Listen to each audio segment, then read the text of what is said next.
நீங்கள் பார்த்துக் கொண்டிருப்பது நியூஸ் 21 செய்திகள். தமிழ்நாடு செய்திகளை உடனுக்குடன் தெரிந்து கொள்ள நியூஸ் 21 செய்திகளை பாருங்கள். உண்மை, உழைப்பு, உயர்வு. ராமேஸ்வரம் அருகே பாம்பன் கடலில் ரூபாய் 550 கோடியில் அமைக்கப்பட்டுள்ள புதிய ரயில் பாலத்தை பிரதமர் மோடி வரும் 11ஆம் தேதி திறந்து வைக்கிறார்.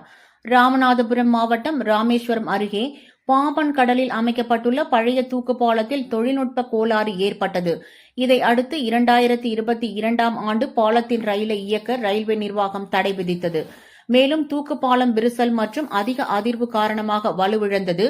இதை அடுத்து ரயில்வே நிர்வாகம் 2023 பிப்ரவரி மாதம் பாம்பன் பழைய பாலத்தில் ரயில் சேவை நிரந்தரமாக நிறுத்தப்படுவதாக அதிகாரப்பூர்வமாக அறிவித்தது.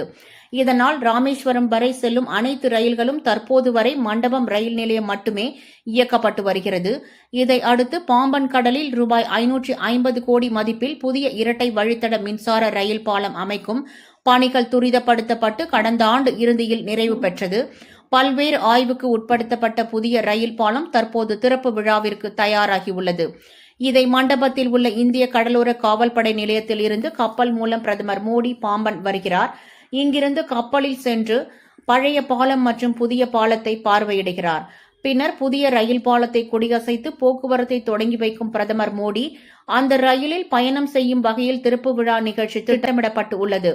இதையொட்டி பிரதமரின் பாதுகாப்புத்துறை அதிகாரிகள் ஓரிரு நாட்களில் மண்டபம் ராமேஸ்வரம் பகுதியில் பாதுகாப்பு ஏற்பாடுகள் குறித்து ஆய்வு செய்ய உள்ளனர்.